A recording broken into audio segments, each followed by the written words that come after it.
Seja bem-vindo. Está começando o podcast Pelo Amor de Deus. Pelo amor de Deus! Pelo amor de Deus! Tá no ar, podcast Pelo Amor de Deus. Eu sou Ed The Drummer e hoje estou com dois convidados para o nosso papo. Primeiramente, mais uma vez conosco, Rodrigo De Bastiani, o Fofo. E aí, pessoal, hoje a gente vai bater um papo sobre a semana que culmina no ponto final aí, no To Be Continued do Plano de Deus. Olha só, hein? Já temos aí spoilers de quase 2000 anos. Mas hoje também, para conversar conosco, nos visitando pela primeira vez, Christian Dalimoli. Fala pessoal, tudo bem? Hoje vamos conversar um pouquinho do dia 14 de Nisan, que mudou a história. Olha ali, hoje nós vamos conversar sobre a última semana de Jesus. Tá beleza, Edson. Você está escutando o podcast do site peloamordedeus.org.br e vai ao ar sempre nas sextas-feiras, a cada 21 dias. Inscreva-se no nosso feed para não perder nenhum episódio em peloamordedeus.org.br/feed/podcast ou pesquise nas plataformas e agregadores de podcast.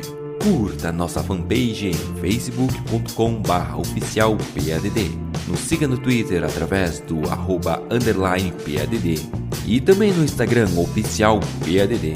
Ou entre em contato conosco através do e-mail contato@peloamordedeus.org.br.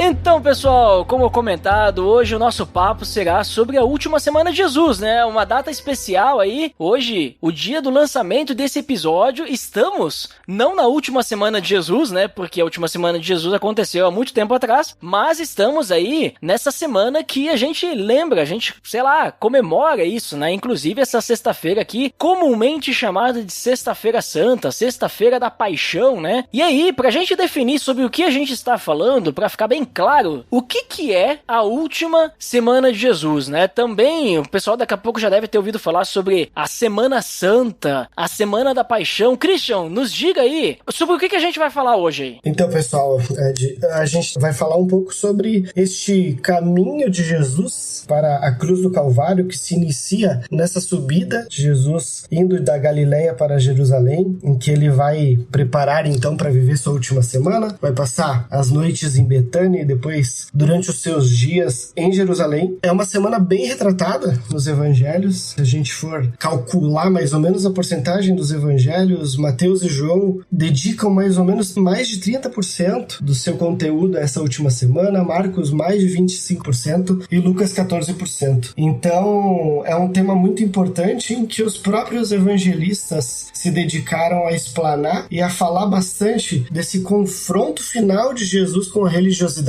e a vitória dele na cruz. Muito bom, muito interessante. E, Fofo, te pergunto também, dentro dessa ideia, quando a gente fala dessa semana aí, que dia que começa essa semana e que dia que termina, né? Porque eu falei que no dia do lançamento desse episódio, hoje, no caso, é Sexta-feira Santa, né? Sexta-feira, e faz parte dessa semana. Mas quando que começa essa semana e quando que ela acaba? Então, essa semana pra nós, ela vai começar lá no domingo, né? Pra Jesus, no caso, né? Que vai ser logo depois de ele passar o dia de sábado na casa de um amigo em Betânia e vai sair a caminho de Jerusalém, e ela vai terminar pra nós hoje, no nosso bate-papo, a gente vai ir até o final dela, no caso, que é a crucificação de Cristo, né? A ponto ali da sexta-feira que a gente fala, certo?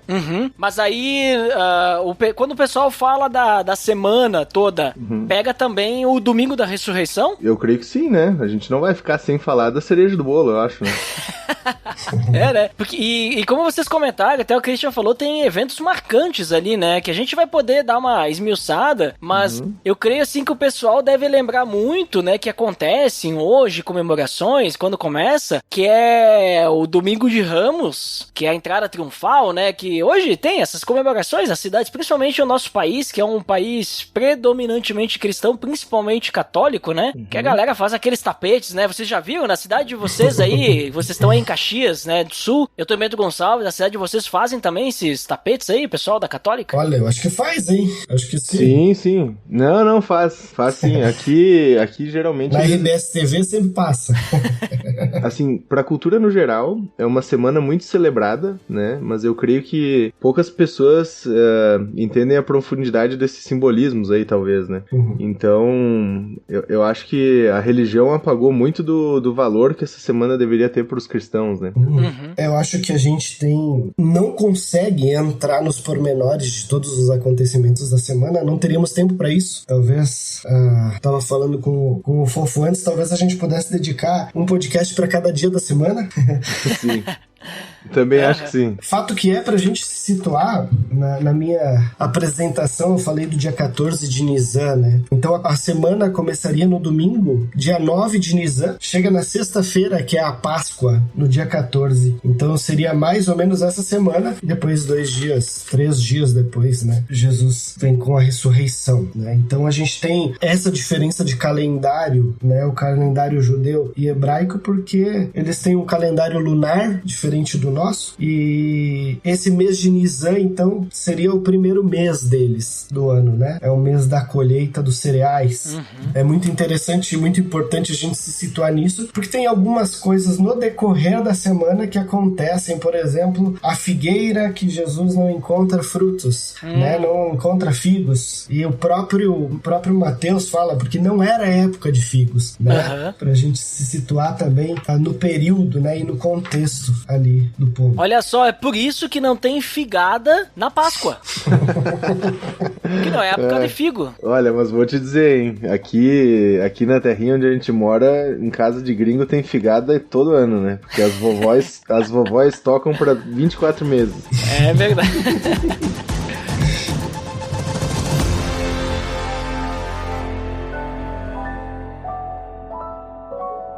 Então, pessoal, entendido sobre o que a gente vai falar hoje, vamos então entender quais são os eventos dessa última semana, né? Se a gente puder passar por cada um deles aí, obviamente que pela questão de tempo a gente não vai se aprofundar muito em todos. Mas começando aí do domingo, né? Até citei antes ali, domingo de Ramos, o que acontece isso? Entrada triunfal de Jesus, como assim entrada triunfal? Ele entrou aonde e por que foi triunfal? Christian, me explica aí, como é que foi esse primeiro acontecimento aí da semana de Jesus? Então, o primeiro acontecimento, né, e conhecido, é a chegada de Jesus a Jerusalém, né, a entrada de Jesus em um jumento, né, e o povo, então, a gente por vezes pode até se confundir, mas os textos bíblicos trazem o povo declamando Hosana, que Jesus é o filho de Davi. Nesse momento, o povo cita, então, o Salmo 118 e acrescenta o filho de Davi, reconhecendo a Cristo como o filho de Deus, ou como descendente direto de Davi, como o Messias que havia de vir. Havia gente que acreditava nisso, mas o fato importante de citarmos é que não era o pessoal de Jerusalém, era muito provavelmente o pessoal da Galileia, que também estava vindo a Jerusalém para comemorar a Páscoa, que reconhece Jesus como o filho de Davi. Uhum. E acho que é bem interessante nesse fato em específico, né, que aí a gente vê nessa entrada triunfal também se cumprir a profecia lá do profeta Zacarias, né? Ele vai estar lá, capítulo 9, verso 9, né? Uhum. Que Jesus ia estar entrando num jumentinho e tudo mais, né? Então, é legal ver. Isso é uma das coisas que mais me chama a atenção sobre o assunto, até acho que é interessante comentar, né? Que Cristo não deixa lacunas, né? Ao longo da vida dele no que se diz respeito a conectar-se com as escrituras e com as profecias, né? Então, é legal ver que até nessa semana a gente tem detalhes preciosos do plano de Deus sendo mais uma vez evidenciado em Jesus, né? Uhum. Acho até que valeria a pena a gente ler Zacarias 9:9? Sim, claro. acho que é uma boa. Ó, Zacarias 9:9 vai dizer o seguinte, ó. Alegre-se muito, cidade de Sião, exulte Jerusalém, eis que o seu rei vem a você, justo e vitorioso, humilde e montado num jumento, um jumentinho cria de jumenta. Então esse é o verso 9 de Zacarias capítulo 9. E é interessante quando a gente vê esse texto nos evangelhos, né, da entrada triunfal de Jesus, que seria cumprimento dessa profecia, que ele fala para os discípulos, né, vão lá buscar o jumento que ele já tá até preparado, né? Exatamente. Tipo, parece que estavam esperando esperando Jesus chegar, tipo, o jumentinho já tava no lugar certo, específico. Parece que os acontecimentos dessa última semana já estavam pré-determinados e já estavam preparados, porque várias coisas ali, esse é um ponto também, na última ceia também, quando Jesus pede pra eles irem buscar um local, também já estava meio que pré-definido, né? Sim. Tu vê que o jumentinho tá lá e ninguém gritou pega ladrão, né? Entendeu? Tipo, normal, o cara veio aí, pediu o mestre, precisa? Não, vamos deixar. Né? Sabe que no comentário histórico-cultural do Novo Testamento, eles citam que é uma entrada triunfal que de triunfal não tem muita coisa. Exatamente. Porque a expectativa de um rei e da entrada de um rei fosse no cavaleiro do cavalo branco, né? E não entrando em um jumentinho. Como o Zacarias cita a sua humildade, Jesus destaca durante todo o seu ministério que ele é um Messias diferente daquilo que o povo esperava, mas era exatamente o Messias que o povo precisava, né? É engraçado até fazer um paralelo historicamente falando, né? Porque sempre que um rei entrava numa cidade, nessa época de Império Romano e tudo mais, se mostrava toda a glória, majestade do rei, depois todo o poderio bélico do rei, etc, etc. E aí lá no final, né, a gente meio que via os despojos de guerra vindo por último, né? E Jesus, ele não tem toda essa comitiva, ele não tem toda essa ostentação, né? Ele chega humilde sozinho num simples jumentinho, né? Então, é bem contra a expectativa, acho, de que o povo às vezes tinha, né? No Messias e na vinda do Messias, principalmente os judeus, né? Que eles queriam talvez um rei todo glorioso, né? Até é claro, né? E a gente não percebe, se não estuda um pouco o contexto histórico, o clima de tensão que existe em Jerusalém na época da Páscoa, né? Porque a gente vê um povo Israel no Antigo Testamento que é subjugado por Babilônia, depois por Pérsia. Depois a gente tem alguns ali, entra Alexandre o Grande, Ptolomeus e Seleucidas, e aí vai indo até que chega o Império Romano. Mas antes do Império Romano a gente tem os Macabeus, né?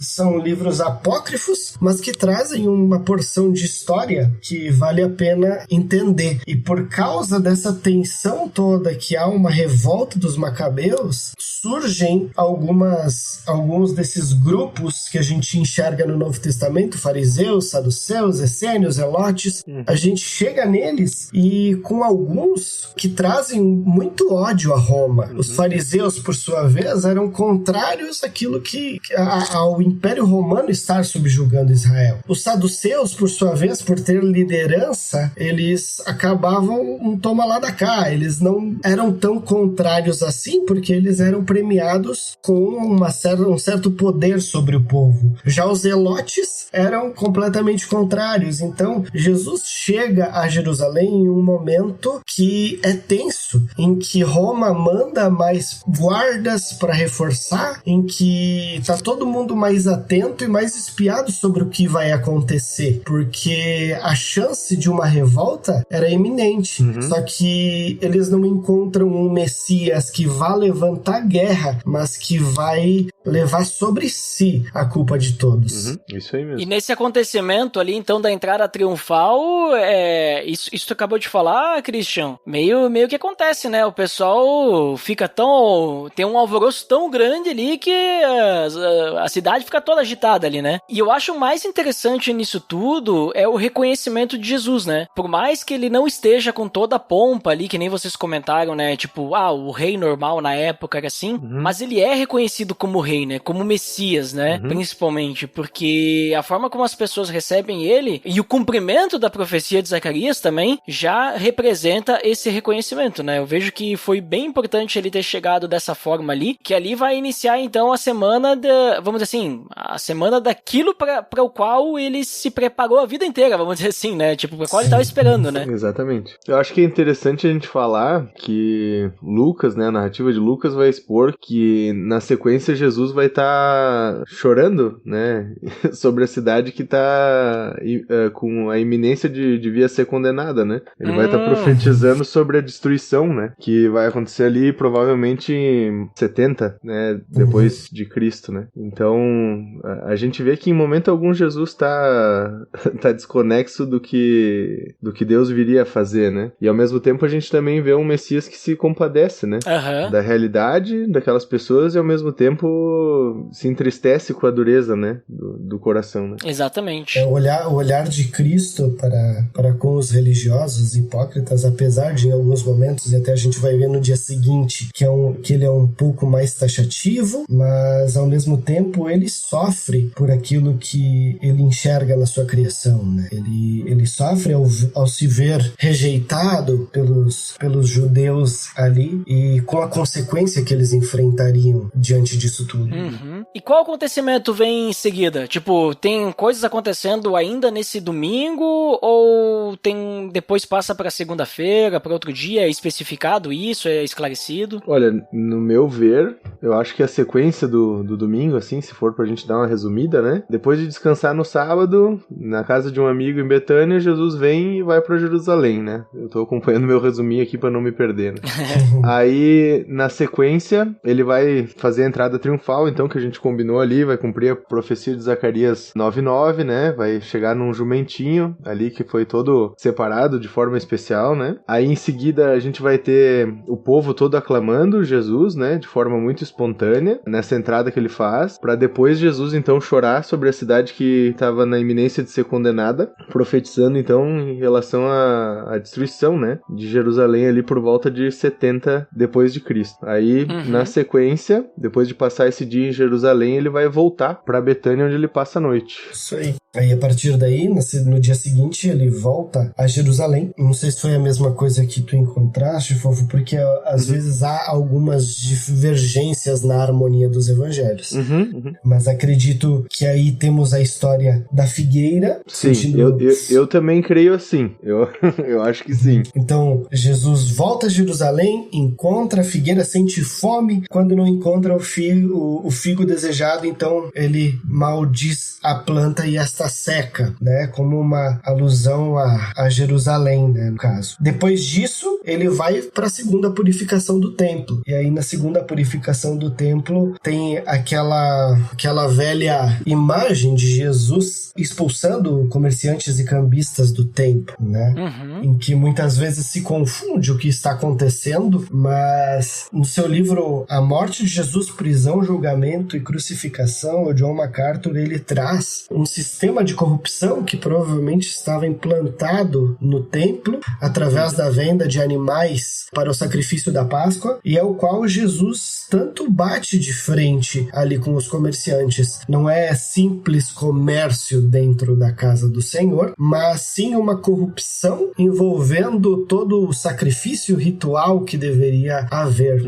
Tem comentaristas que falam que essa corrupção aí, ela era até voltada, né, pra questão de lucro em cima de câmbio, né? Eu não sei exatamente, mas alguns comentários que eu li, eles colocavam essa questão, né? Então, a indignação de Jesus, ela era, como filho de Deus, totalmente justificável, né? Porque as pessoas estavam tentando denegrir o sentido de uma orientação clara que Deus tinha feito acerca do povo para transformar aquilo em fonte de ganho desonesto, né? Então... Elas se aproveitavam da vulnerabilidade do viajante, né? Exatamente. E também de uma obrigação perante a lei de cumprir um ritual, né? Então eles se aproveitavam disso e aproveitavam, né? Nada muito diferente do que a gente observa, infelizmente, até hoje, né? Pessoas se aproveitando da fé para obter lucro, né? Ainda mais nessa época, né? Porque a gente pensar que é a época próxima da Páscoa, eles já estavam naquela semana lá dos pães sem fermentos e tudo mais, né?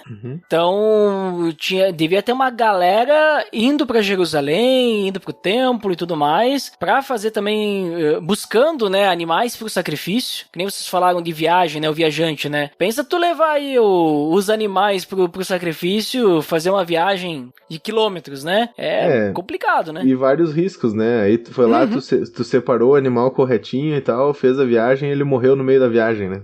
Aí Tipo assim, não tinha Uber, né? Nem voo fretado naquela época. Então, tem toda essa questão, né? De que às vezes a gente não entende também as coisas no peso delas por causa da velocidade em que a gente vive hoje, né? Uhum. Mas a maldade do ser humano, ela continua sendo comum, né? Sim. Isso Então, não muda, né?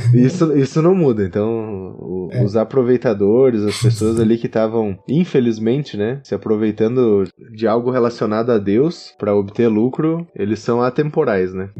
Tem comentaristas que eles apontam uma certa obrigatoriedade da pessoa comprar o seu animal lá no templo. Uhum. E comentaristas que divergem disso, que dizem que o pessoal levava seus animais até lá. Quando ele ia passar pelas inspeções, eles todos negavam o animal e diziam que ele não era puro. Pegavam o animal, o cara era obrigado a comprar um outro e eles revendiam aquele animal que eles pegavam e diziam que era impuro. Então, há essa posição também entre os comentaristas de que talvez fosse aí também uma questão de corrupção que acontecia ali, né? Não é de se duvidar também. Não. Eu acho que vindo da natureza humana, a gente não pode delimitar o quão ruim o homem pode ser, né? Mas, então são coisas desse tipo, né? Que surgiram na frente de Jesus e certamente justificaram, né? A demonstração de autoridade dele naquele momento, né? Uhum. Quando Jesus, ele cita Isaías, né? Que ele diz, está escrito, minha casa será chamada casa de oração, né? Ele tá só citando, né? O profeta, né? Não é bem uma profecia, porque não é algo que tá se cumprindo. Ou existe alguma profecia de que realmente o templo se tornaria ali um covil de ladrões, que nem ele diz. É apenas uma citação do propósito final, né? Do templo. Só uma citação, né? No meu entendimento, ele tá dando o padrão ideal, né? Ele tá dizendo, isso aqui é o que deveria ser, e olha o que tá, né? Eu acho que é nesse sentido. Sim, porque Jesus, ele gostava tipo meio que dar esse impacto também, né? E aí, ele usando a palavra também, vamos dizer assim, dá a base pra aquilo que ele vai fazer, né? Pra aquilo que ele tá fazendo, no caso, né? Pra expulsar todo mundo ali, né?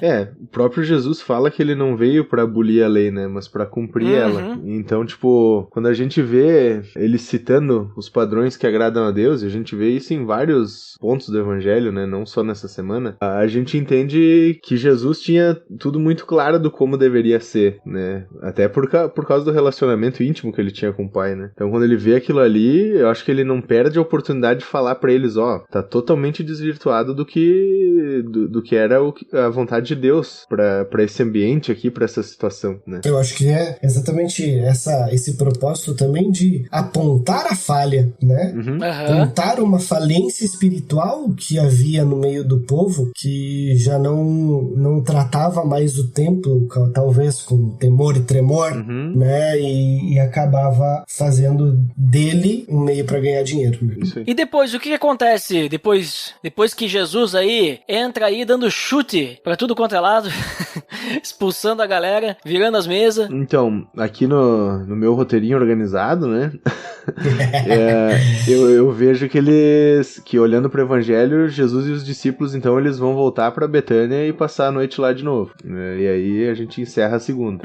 E aquela conversa, assim, que, pelo menos assim, me parece que acontece ali no meio, que vem alguns textos de João, que Jesus ele começa a explicar. Isso aí se encaixaria dentro do templo, no dia seguinte, né? João 12, não sei se vocês viram esses textos ali. João 12, pra mim, ele aparece... A partir do versículo 20. Do 20 ao 38, ele aparece como se fosse no terceiro dia já, né? Que seria no dia seguinte, que daí é os embates, né? Com alguns fariseus e tudo mais. Eu também acredito que sim. Então começa, vamos dizer assim, Jesus ele volta no dia seguinte, né? Isso. Então ele faz a limpa do templo, foi lá, limpou, expulsou o pessoal que estava fazendo a coisa errada, né? Mostra pra eles que eles estão fazendo a coisa errada, de acordo com o que a própria palavra diz. E aí no dia seguinte ele volta lá pra ensinar, né? Vamos dizer assim, ele vai conversar com o pessoal e ali a gente vê a partir do João 12, 20 que tinham gentios ali no meio, né? Também, né? Sim. Tinham gregos, né? Diz grego pra mim não é judeu, né? Então é gentil. Sim. E aí, o que Jesus vai falar aí, vai ensinar? Tem coisas interessantes, importantes aí que podem ser comentadas, que ele é confrontado confrontado ou não? Eu acho que esse dia é bem movimentado pelo que trata, né, os evangelhos. Ele tem 3 parábolas, mas eu gosto bastante de um dos acontecimentos do dia, que é o povo, os herodianos, tentando pegar Jesus no é lícito pagar tributo a César. Eu acho interessante e importante também porque a ideia, né, como estamos já num clima de tensão, os religiosos tentam pegar Jesus em algum erro, em algum equívoco, para levantar a mãozinha, a bandeira e dizer, Roma, ele tá tentando chamar o povo para contrariar uma lei que vocês colocaram. Então há tentativas disso durante esses dias. E nesse lícito pagar tributo a César, ela tem uma resposta maravilhosa de Deus, que é de Jesus, né? Que é de olhar de quem tem o rostinho ali, né? Qual é a imagem que aparece, e daí a César o que é de César, daí a Deus o que é de Deus. Então, aquilo que consta a imagem de César, deem a César. Aquilo que consta a imagem e semelhança de Deus, deem a Deus. Então, Jesus, além de responder, instrui eles a derramarem as suas vidas diante de Deus, a buscarem esse relacionamento mais íntimo com Yahweh, né? É interessante que vão ter diversos religiosos, né, com visões diferentes, tentando colocar Jesus contra a parede, né? Que nem tu falou sobre essa questão aí do imposto, ele vai ser questionado sobre a autoridade que ele fala, ele vai ser questionado também sobre questão de ressurreição também, né? Que era os saduceus, né, que eles tinham esse problema com a ressurreição, né? Eles mesmos. Sim, eles mesmos. Eles acreditavam que não ia rolar. Pois é, né? Como é que ficou eles depois no domingo? A gente vai chegar lá, né? Sim, Vamos chegar no domingo. Vamos chegar lá. Eu acho que essa semana, Jesus, ele, nesse dia em específico, né, dessa semana que a gente tá comentando, Jesus passa por bastante embates, né? Então, a gente vê ali essa pegadinha que rola dos fariseus, dos saduceus, enfim, tentando achar alguma lacuna no que Jesus fala, né? Mas eu acho que depois de responder esses questionamentos, a gente tem também um dos ensinos mais pesados, mais severos de Jesus em todo o ministério, né? Porque ele vai estar ali, acho que pelo que eu tenho anotado aqui, Mateus 23, né? Exatamente. Que ele vai estar fazendo uma acusação dura contra os fariseus os fariseus e as atitudes hipócritas, né? Então, sempre que eu leio esse trecho, eu sempre tento me avaliar muito bem, né? Em relação a esse discurso pesado de Jesus, né? Porque foram advertências que ele fez pros caras por causa de tudo que eles estavam fazendo e do que essa atitude deles estava gerando em meio ao povo, né? Então, a gente tem Jesus, então, respondendo bem os questionamentos que são feitos para ele, né? A questão do tributo a César, a questão da ressurreição. Ele vai explanar também sobre qual que é o grande mandamento, né? Que vão fazer a pergunta para ele. Só que depois ele não deixa barato, né? ele vai mostrar que toda essa pegadinha que eles estão tentando fazer ou manipular demonstra muito sobre o coração deles, né? Jesus, me parece assim que ele sempre foi bem reto com suas palavras, né? Mas me parece que nessa semana aí, nesses embates que ele tem com os religiosos, me parece que, vamos dizer assim, ele vai chegando com o pé no peito, né? De cada vez que eles tentam fazer as ciladas pra ele, depois agora quando ele pronuncia, então, essas questões que tu comentou, me parece assim que Jesus já não tá muito mais pra, tipo assim, vocês tiveram a chance de vocês. Até agora vocês não entenderam, então a partir de agora, tipo assim, né? Acabou pra vocês, vai ser assim, né? Eu tenho essa impressão, né? Que ele sabia que ele não ia morrer ali, né? Não tinha chegado o momento dele exato, ele sabia quando que era o momento dele, né? Até porque ele começou a semana no domingo, né? Então é óbvio de uma semana, não, tô brincando. Mas eu percebo assim que ele aproveita esse momento realmente parece que assim, agora eu vou mostrar pra vocês, vou revelar tudo o que tá acontecendo aqui, né? Tipo assim,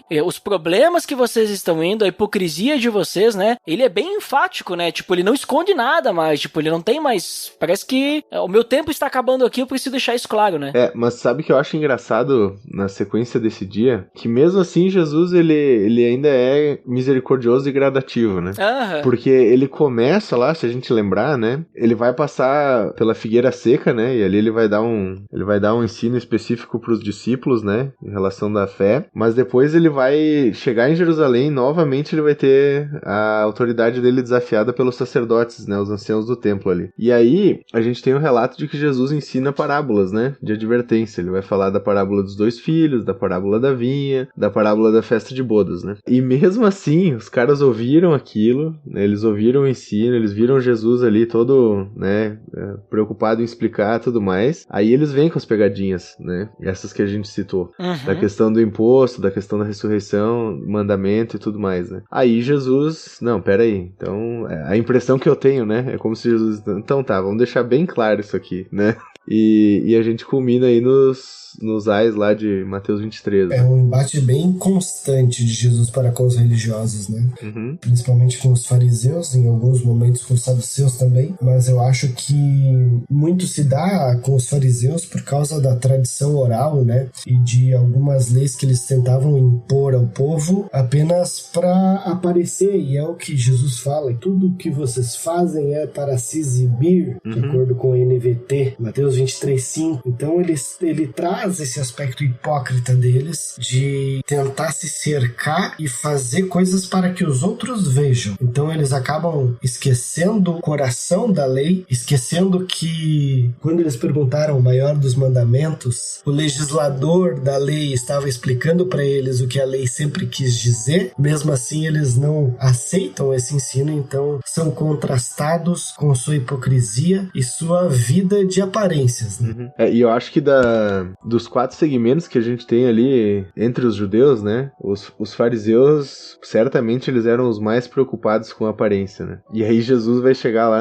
a gente tem no verso 27 do capítulo 23, né, que ele vai dizer: ai de vocês, mestres da lei, fariseus hipócritas, vocês são como sepulcros caiados, bonitos por fora, mas por dentro estão cheios de osso e todo tipo de imundícia, né. Então, a gente tem a clara afirmação de Jesus que para ele não é a aparência que vale, né.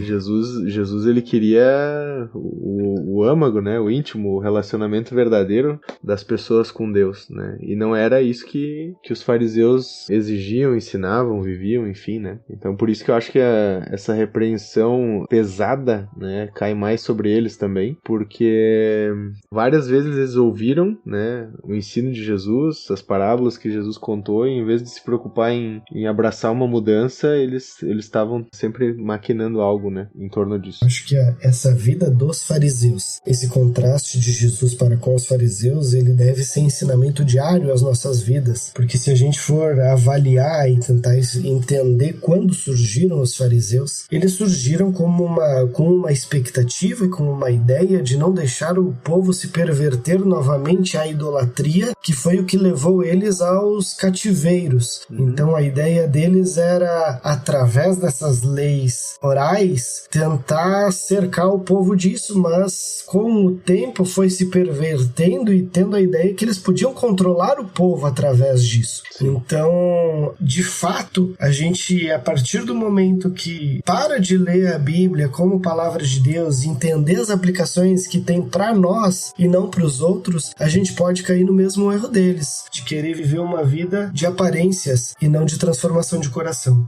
Eu acho que isso é um grande desafio hoje, né, porque eu acho que os tempos mudaram, né, hoje a gente tem a escritura revelada na plenitude, que é uma coisa que os fariseus não contavam com isso, né, mas a gente ainda tem o mesmo coração duro de querer adaptar a Deus, né, ou a palavra de Deus a quem a gente é, né, e não é assim que tem que ser.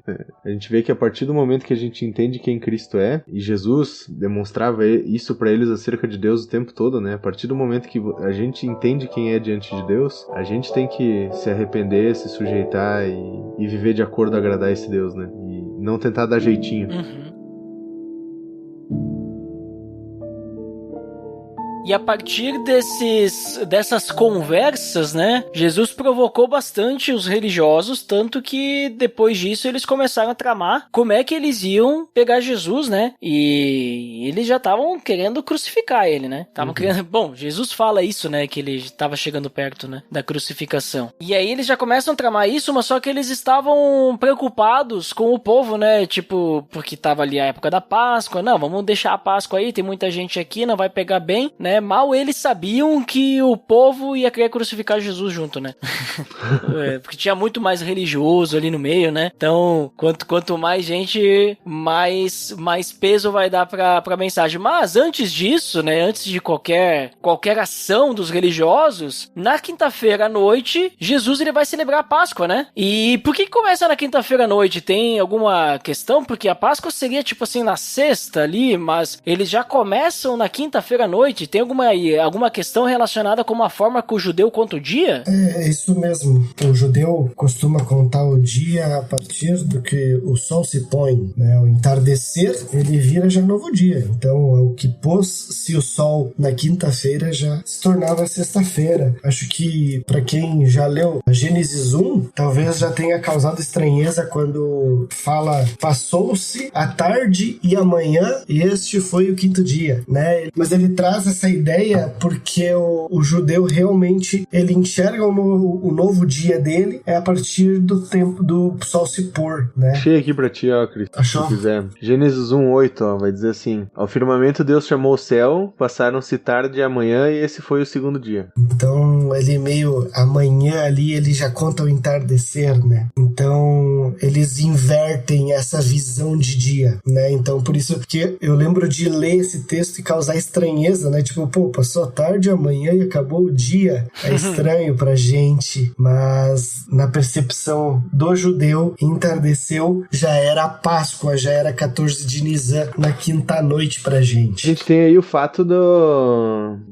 mais um das arquiteturas soberanas de Deus, né, que a gente comentou lá no início, que é quando os discípulos pedem pra Jesus onde ele gostaria de comer a Páscoa, e Jesus dá as instruções pra ele, e eles acabam chegando lá num lugar bem espaçoso, né, num cenáculo mobiliado e tal, e aí a gente tem uma das partes do evangelho que mais me toca, né, que é o famoso lava-pés, né, que a gente vê Cristo, né, Deus encarnado, criador de todas as coisas, lavando os garrões dos seus discípulos, inclusive de Judas, né?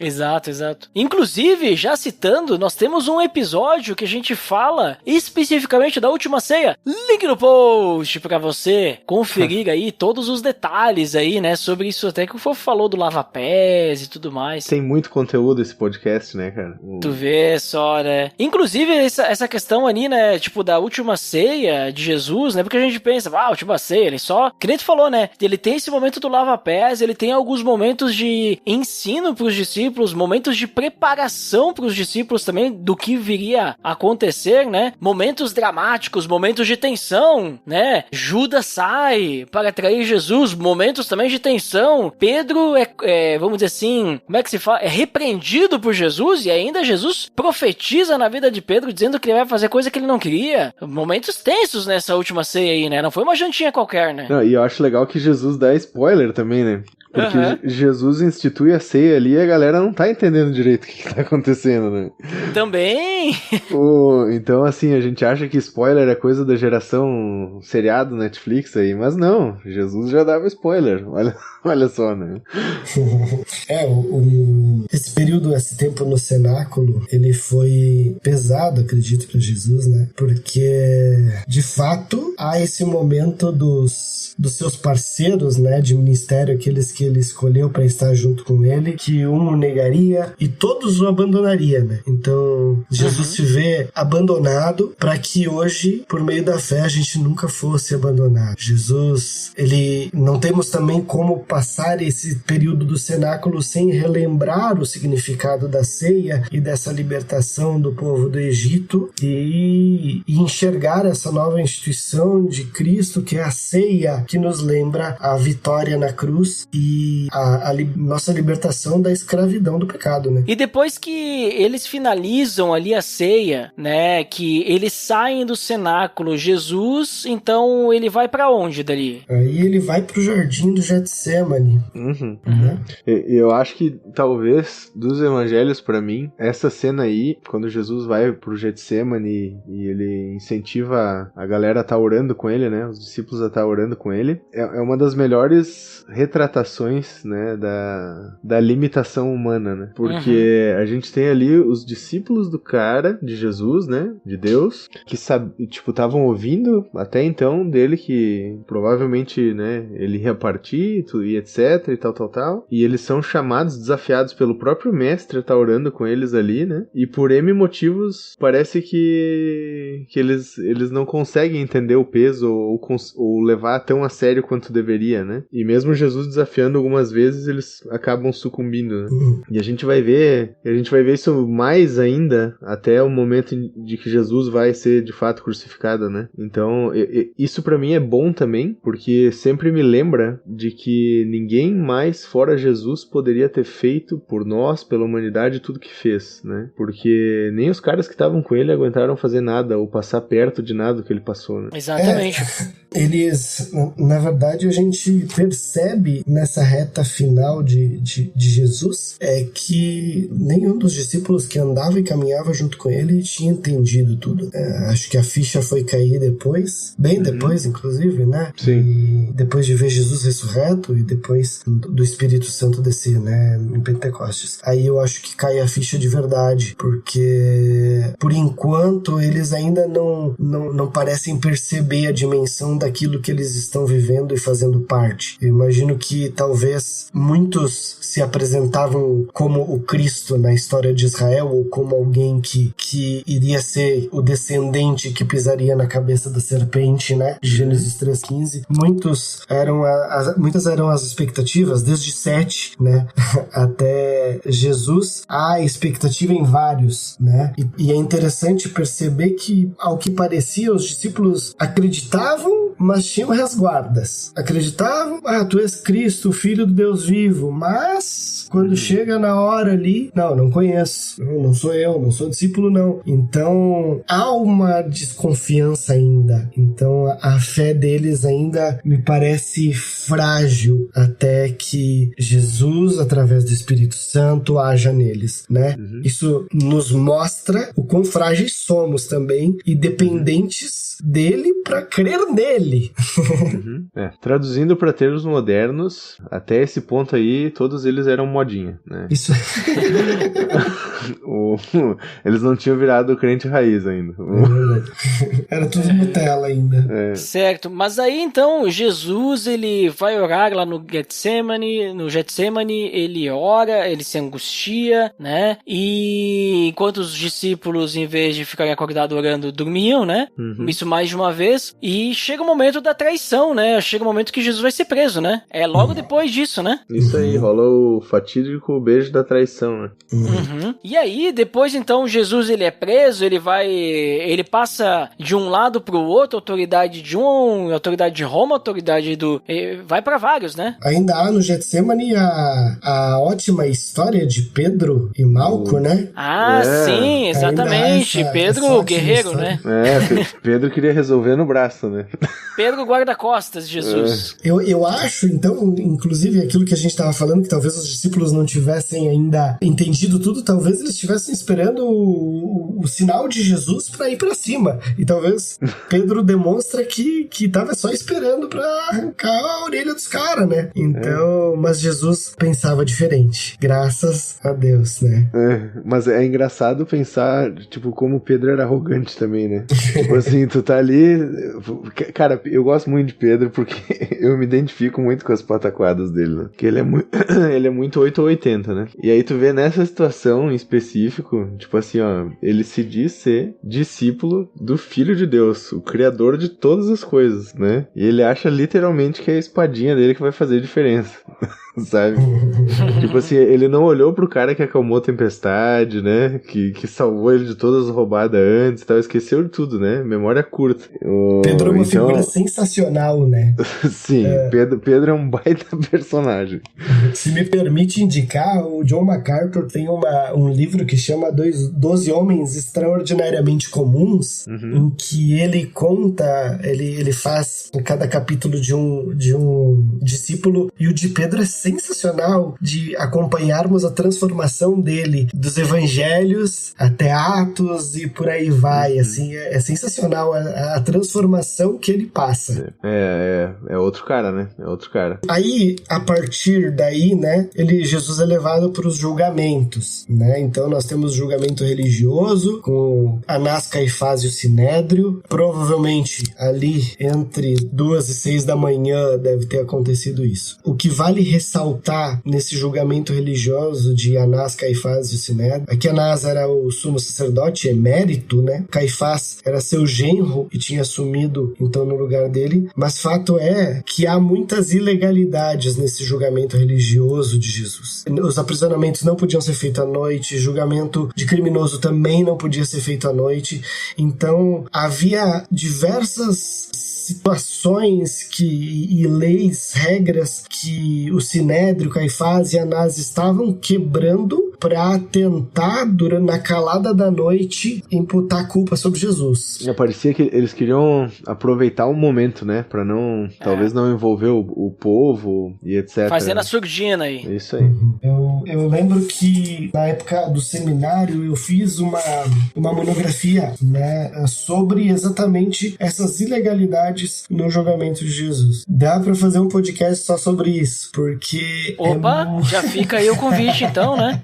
Porque é muita coisa que Anás e Caifás fazem e é tudo tentando, testemunha falsa que eles usam, discursos que não batem e tudo na tentativa de pegar Jesus em um erro e uma falha. E quando eles acham, né, ou supõem que acharam a falha e rasgam suas vestes, inclusive o sumo sacerdote até isso não poderia fazer, mas rasga suas vestes acusando Jesus de blasfêmia, não faziam ideia que não era blasfêmia, né? Se qualquer um de nós falasse aquilo que Jesus falou, estaríamos blasfemando, mas Jesus de fato era o filho de Davi, de fato era o filho de Deus, o Messias que havia de vir. E ele aguentou tudo calado e respeitou, mesmo que fosse a injustiça humana para condená-lo, para que ele, que é totalmente justo, visse Deus colocando sua ira toda sobre ele e salvasse a humanidade. Isso é sensacional de Jesus. Essa inversão da justiça dele para a injustiça humana é algo que nessa reta final, antes da crucificação, saltam aos olhos.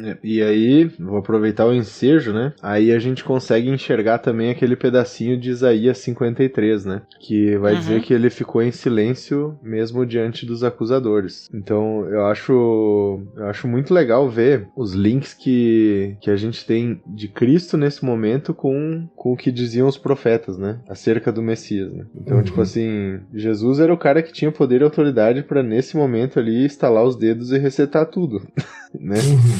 Só que a gente não vê, a gente vê uma postura humilde, né? Como um cordeiro mesmo, indo em silêncio pro abate, né? Então, é um amor que constrange, né? Eu acho que sempre, uma das tônicas dessa última semana de Cristo pra mim, sempre que eu olho, é como o amor de Deus é imerecido por nós, mas mesmo assim, pela graça a gente tem, né?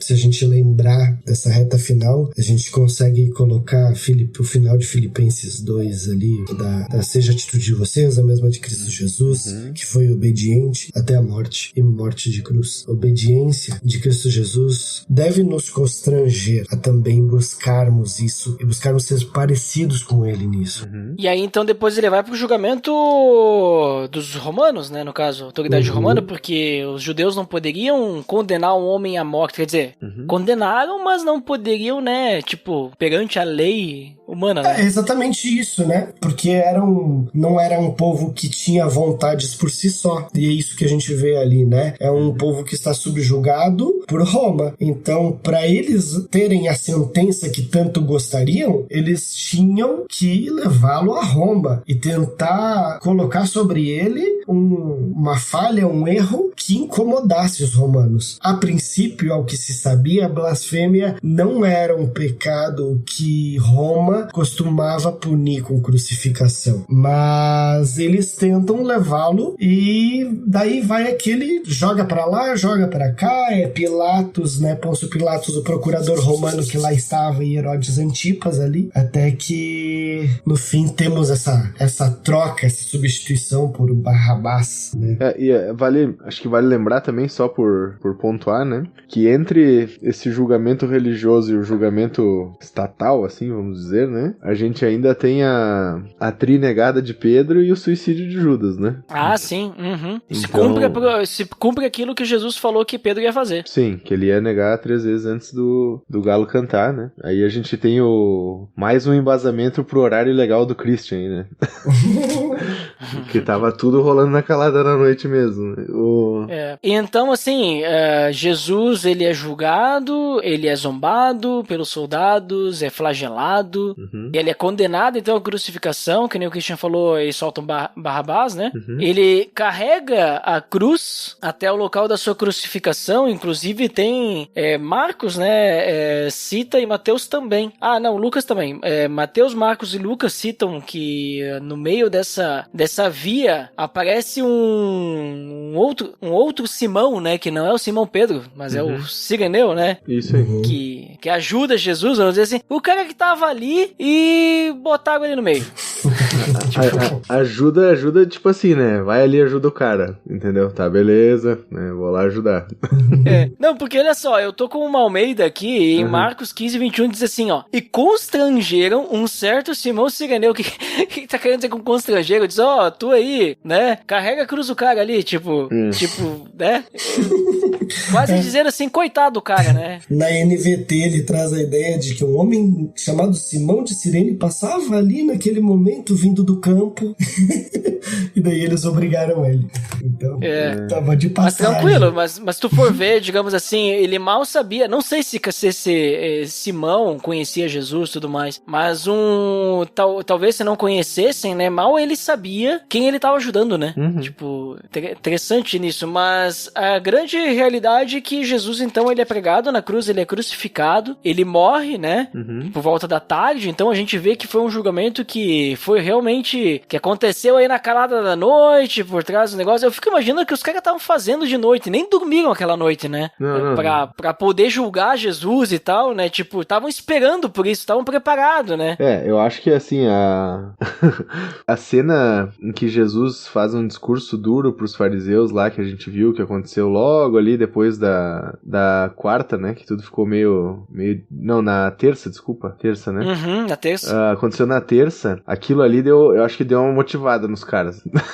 Sabe? Tipo assim, não, nós vamos ter que resolver esse Jesus logo, que ele tá trazendo muito problema pra nós, né? Então, é toda uma... A gente vê que ao longo do evangelho, gradativamente, os fariseus, eles foram tentando ir contra Jesus, seja por questionamento e etc, né? Tem até o episódio do barranco lá, que Jesus passa no meio deles dando uma encarada, né? Então, a gente tem todo um caminho gradativo pra chegar até aí, né? Eu acho que... E no final das contas, Jesus acabou vencendo a morte, né? É sensacional após a crucificação, né, em que temos que, pelo menos, que dados apontam, e concorda-se que ele passou cerca de 6 horas ali, né?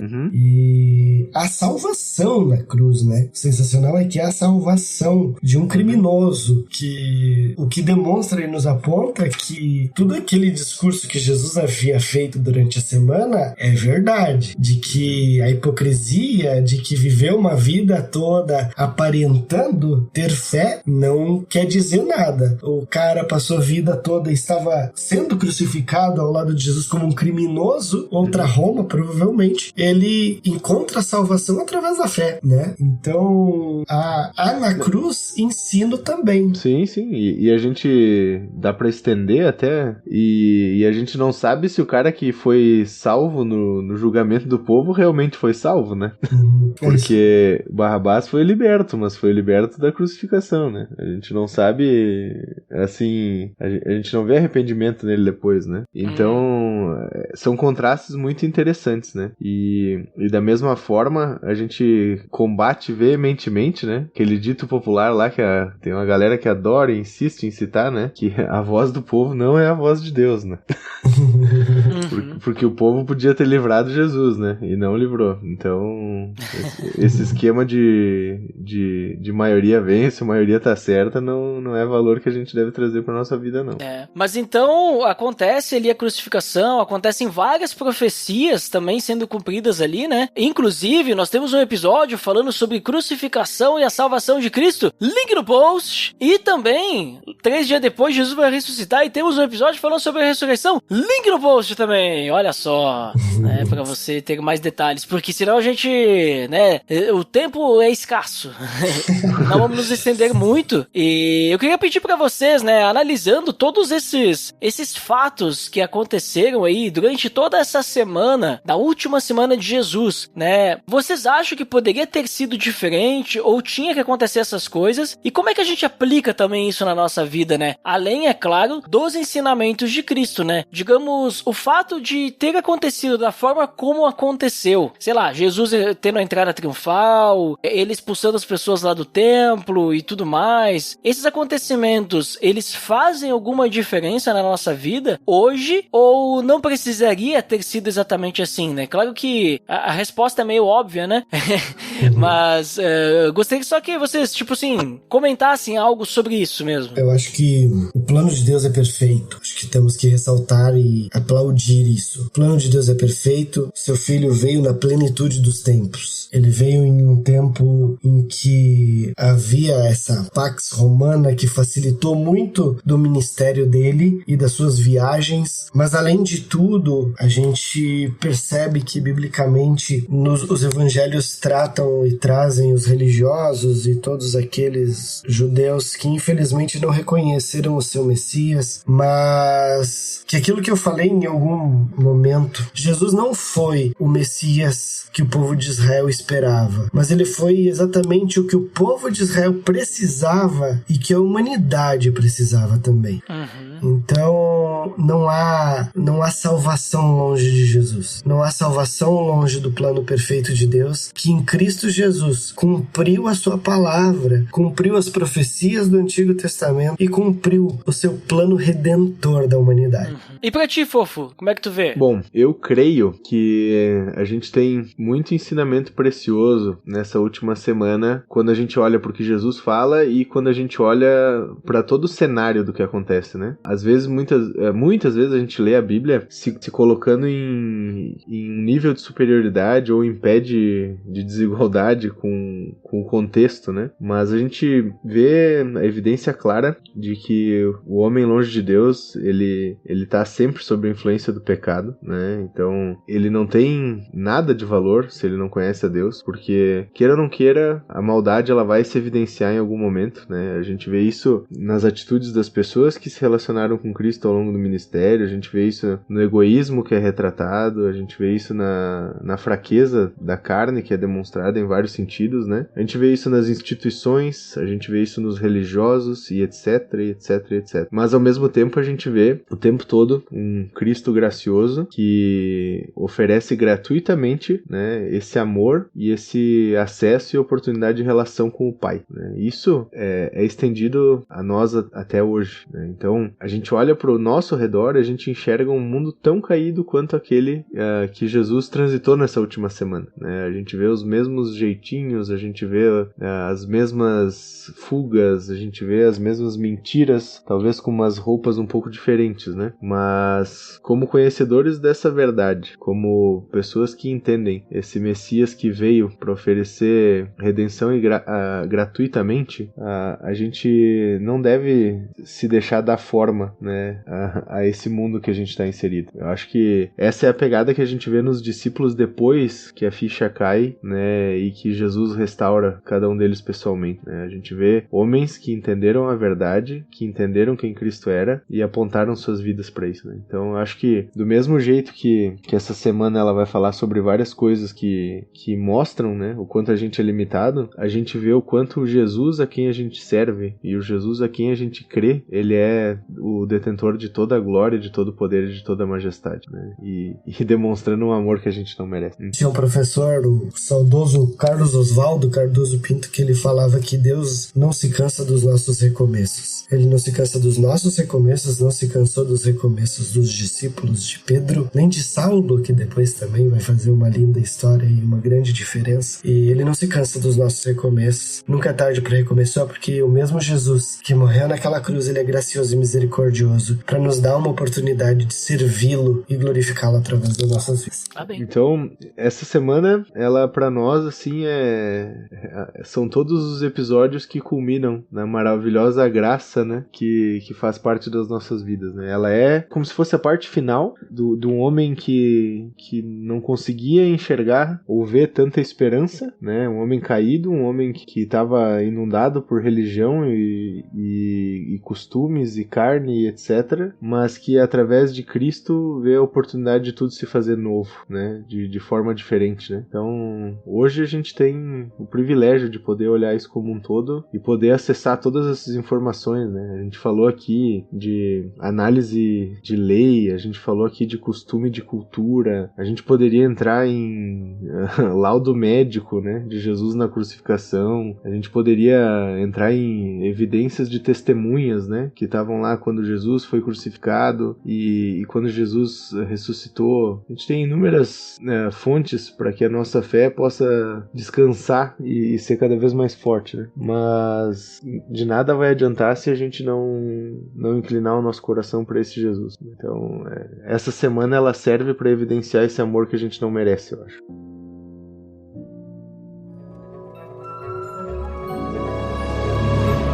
Muito bem, pessoal, ótimo papo que tivemos aí. E então vamos para as considerações finais. Eu vou começar pelo Christian. Por favor, Christian, nos diga aí o que você finalmente considera. E depois, se quiser compartilhar onde é que o pessoal pode te encontrar, quiser divulgar alguma coisa, fica à vontade. Fala, galera. Foi um prazer estar aí conversando um pouco com vocês e relembrar um pouco do motivo da nossa esperança. Enxergar na caminhada e em toda essa semana de Jesus graça e misericórdia que nos alcançam até hoje, nos transformam, nos moldam, e como é lindo e maravilhoso ver o nosso Salvador se sacrificando por nós e nos dando uma nova esperança de uma nova vida e essa possibilidade de termos um relacionamento íntimo e vivo com o Pai.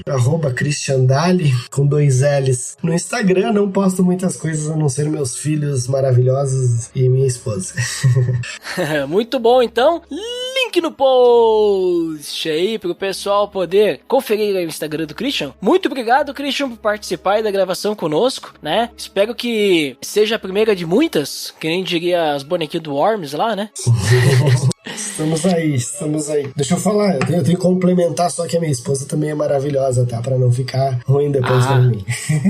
Claro, com certeza, é importante. Isso eu não vou cortar, tá? Pode ficar tranquilo. Meus filhos e minha esposa maravilhosa aí. Tá. E os bonequinhos do Worms denunciou tua idade, hein, Duda?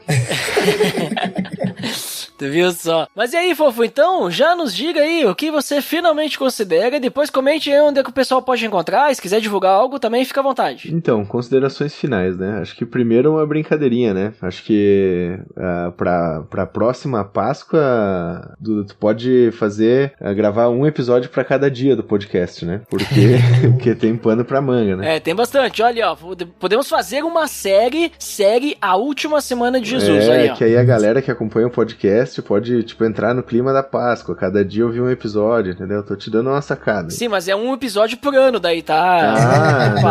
Não, fica tranquilo. Não, longo prazo, pra manter como é que se diz? Tipo, tu manter a audiência, sabe? Não. Tu segura a audiência por um ano. O cara tem que esperar o próximo ano, assim. Entendi, vai. 7 anos de audiência, muito bom, né? Mas então, considerações finais sobre o assunto, cara, eu acho que fomentar a galera, né? A não ficar acomodado só com o que a gente conversou aqui, mas ir atrás de fazer esse exercício, né? Pegar os evangelhos, tentar entender o melhor possível a sequência dessas coisas que a gente conversou hoje, né? De cada dia que Jesus passou nessa última semana. Desafiar também, uma coisa que eu acho muito legal e é um exercício muito bacana para que a nossa fé seja mais fundada e madura, né? Pesquisa sobre todas as profecias acerca do Messias e tudo que se cumpre em Cristo do Antigo Testamento pro Novo, né? É um exercício muito legal de fazer olhando para essa semana em específico, mas também pro ministério de Jesus como um todo. E por fim, eu acho que para nós, a alegria que surge, né? O conforto que vem quando a gente olha para tudo que Jesus fez por nós, culminando nessa última semana, né? E sendo consumado na cruz através da morte e ressurreição, deve ser algo que move a nossa vida, o nosso ser cristão, não só na semana da Páscoa, né? Porque Jesus renova acerca das nossas vidas a sua misericórdia, a sua graça, o seu amor todo dia, né? E isso que Jesus fez por nós tem que valer para nós todo dia. Então, é legal a gente poder sim aprofundar nesses assuntos, mas a gente tem que entender esse tamanho imensurável do amor de Cristo, né? E ao mesmo tempo esse preço que ele pagou por nós, que ninguém mais poderia pagar e que ninguém mais poderia sofrer ou encarar, enfim, né? Que esse papo que a gente teve aqui ajude de alguma forma, né? A fomentar não só essa pesquisa, mas também a fazer com que isso se torne cada vez mais profundo no coração da galera que ouvia. Porque pra mim é algo que sempre me motiva nos momentos mais difíceis ou que me traz alegria nas horas que não são tão felizes, né? É olhar pro meu Senhor Jesus e entender desse amor que ele teve não só por mim, mas por toda a humanidade, né? Então que fique esse compartilhar aí saudável com todo mundo. Muito bem! Posso deixar meu arroba aqui, mas eu sou na vibe do Christian, né? No meu arroba só tem foto de nenê e de coisinha de guitarra, mas volta e meia a gente troca umas ideias, né? Então, se alguém quiser olhar lá no Instagram, dar um bisu, é @RodrigoDebastiani1986. Beleza, então link no post pra você também conferir aí o Instagram do que eu chamo de fofo, né? Fofo. Rodrigo Debastiani é só quando a minha mãe tava braba que ela me chamava, né? Então, tá bom. E o apelido ficou porque eu ganhei ele quando era criança e não gostei. Então. Mas hoje tu gosta? Hoje é bem tranquilo. Ah, então tá bom. Então você não é bullying, né? Não, mas eu sou daquela geração que não se importava tanto com bullying. Então tá. Então, link no post pra você conferir. E muito obrigado também, Fofo, por participar conosco. Obrigado por estar aí também mais uma vez, né? Segunda participação aí. Viu só? Não fui demitido ainda. Espero que não seja a última também. E eu também gostaria de finalmente considerar que muito interessante o papo que tivemos, né? Apesar de que foi bem resumido, né? Bem resumido pra gente poder citar aí todos esses acontecimentos. E eu acho interessante a gente conhecer esses acontecimentos, né? Saber que fazem parte, vamos dizer assim, desse período, porque nos coloca no contexto da situação, né? Quando a gente vê aquilo que Jesus fala, por exemplo, assim, quando a gente vê Jesus falando, eu sou o caminho, a verdade e a vida, e a gente entende que tá nesse contexto de preparação, nesse contexto já de olhando, Jesus já olhando pra cruz, preparando seus discípulos pra isso, contexto da última ceia, né? Já dá um entendimento bem diferente, né? De simplesmente, ele simplesmente falou que ele é o caminho, a verdade e a vida. Não, ele falou que ele é o caminho, a verdade e a vida, mas num contexto que ele acabou de falar que Pedro ia negar, né? Que ele acabou de preparar os discípulos pra sua crucificação, num contexto de uma semana complicada, que ele teve todo esse embate aí com os religiosos, né? Então, dá um peso diferente, né? E eu acho que é importante isso, eu acho que só aprimora não é a palavra, né? Mas só fortalece mais a nossa fé, né? E a nossa dependência de Deus, né? Então, é muito interessante isso e, com certeza, vamos ter que marcar outros episódios para falar de pontos específicos aí dessa semana que nós citamos aqui. Então, já deixo estendido aí o convite para vocês dois aí, pra gente poder falar desses outros temas. E pro nosso nobre amigo e ouvinte, agradeço por nos escutar até aqui e até o próximo episódio. Até mais! Pelo amor de Deus!